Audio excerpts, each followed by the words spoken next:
and take a look at the base stats of our core spawn worm here. So we have a Gargantuan Aberration, which is chaotic evil.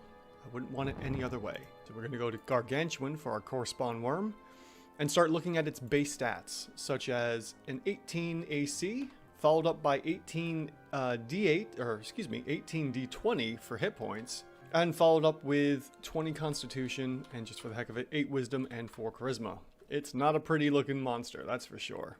We'll skip down right into the skills and traits area. So for traits, for skills, we see that we have 2 saving throws, Constitution and Wisdom. And because that falls in the range of 0 to 2, we're not going to bother updating our saving throws here.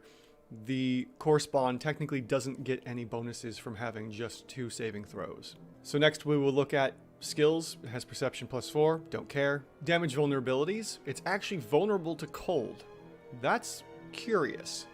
So let's see here. In my rules for vulnerabilities, come down here to some of the instructions and whatnot, only use these features if the monster has 3+ conditions listed. So for the time being, we're going to not pay attention to the damage vulnerabilities. We're just going to ignore that for now because there's only 1 condition. If it was vulnerable to a bunch, we would probably throw that in right away, but because it's only cold, we will negate that for the time being. The same goes for damage immunities as well. Fire and Psychic, because there's only 2, we're not going to put in the damage immunities either.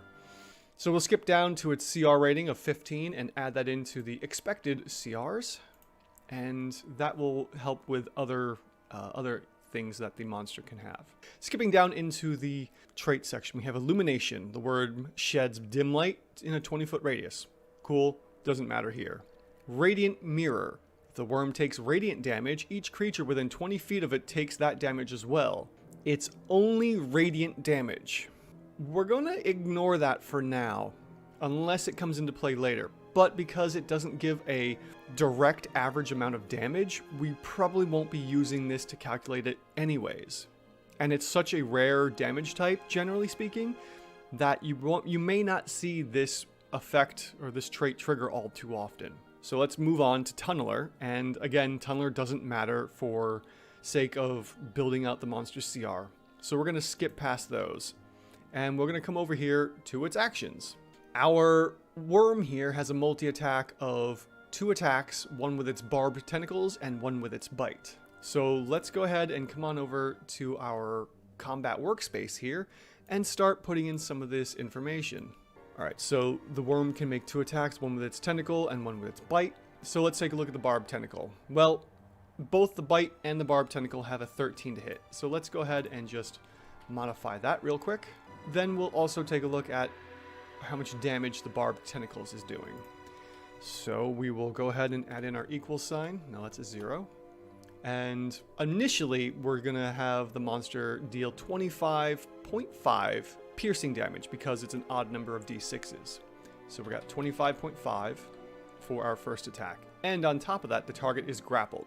So this again kind of goes back to the idea of only grappled and restrained is the effect that the monster can give out, the condition that the monster can give out that is going to work initially.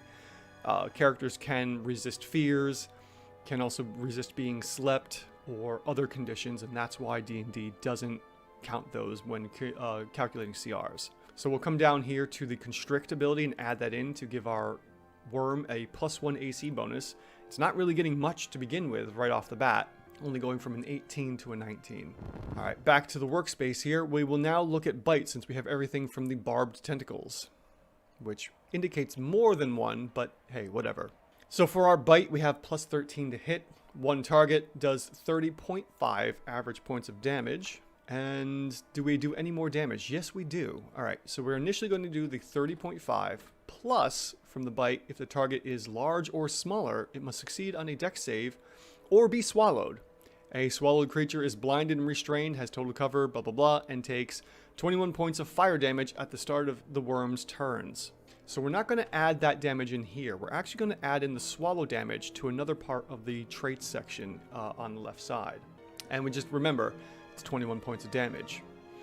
So let's come over here and come on down to where I've added in swallow right here. The example is the Behir. Our monster can do 21 points of damage per round after the target's been swallowed. Well, that's going to net an average of 14 points of damage.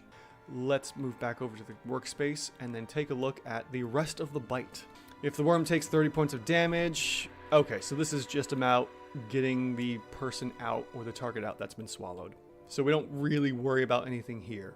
So then what does our attack rounds look like? Well, first of all, let's add in the damage from the first 2 attacks for its multi-attack. So we will add in attack number 1 plus attack number 2, giving us a total of 56 points of damage, not including the swallow damage either, but that's added in through the traits on the left side of the screen. And we don't have to worry about legendary actions or lair actions because this monster isn't that powerful. So we'll skip right down to our rounds of combat, and we'll see straight up that we are just going to use rounds 1 through I hate it when I do that. Rounds 1 through 3 are just going to be the same. We're going to rinse repeat. So our monster has a full complement of attacks of 56 points of damage, plus the swallow damage as well.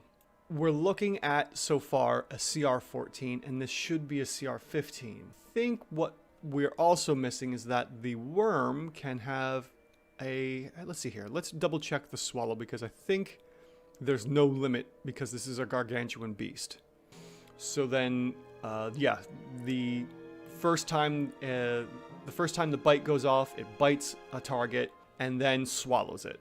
And then once it's swallowed, the second round of combat, that's when the first 2 points of bite damage come into play. And then on top of that, we have the chance to bite something out. So what I'm going to do is I'm going to actually take off the 21 here from the trait section and add it into the side, because I need to rework that a little bit. Since we could technically bite again and then swallow again on round 2, and then on round 3 we have 2 targets in there being dealt the fire damage. So that would be target 1 taking 1 and 2 rounds of fire damage, and then round 3, the second target would be starting their parts of fire damage. So in essence, we would then, let's put in attack 4 as the fire damage here, and we'll go 21 points there. And then on round 2, we will start to get some fire damage in here, and we will add in plus 21 points of damage here. And then round 3, we're going to have the 56 points of damage from the multi-attack again, plus we're going to have another 2 bits of fire damage. Alright, this brings us up to an attack of the full attack of 77 points of damage for all the rounds of combat. And as we can see here, round 1, it's a little low, and then rounds 2 and 3, we start getting higher in damage here. Well, what else could be going on? Because at the moment, we are expecting a CR 15, and we have a CR 14 right across the board, as we see here from all of the final placements of our DCR and our OCR.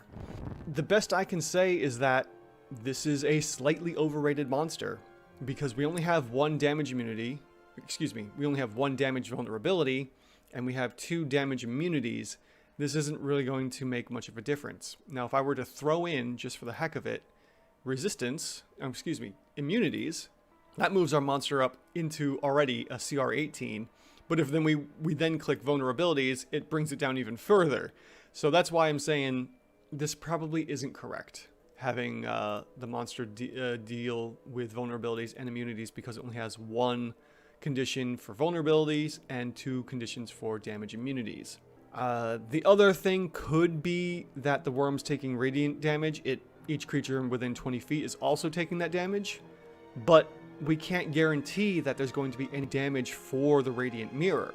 This might be where there was some confusion in making this a CR 15 monster, but as far as I'm concerned, this is a CR 14. So the core spawn worm is a CR 14 as far as I'm concerned, because we can't guarantee radiant damage is going to be applied. Alright, so core spawn worm, CR 14 as far as I'm concerned. It's an overrated monster. And there you have it. That's how you break down and expose the monster's CR values. If you like what you've seen, hit the subscribe button down below and give the video a thumbs up. I post daily, and until next time, thanks for watching.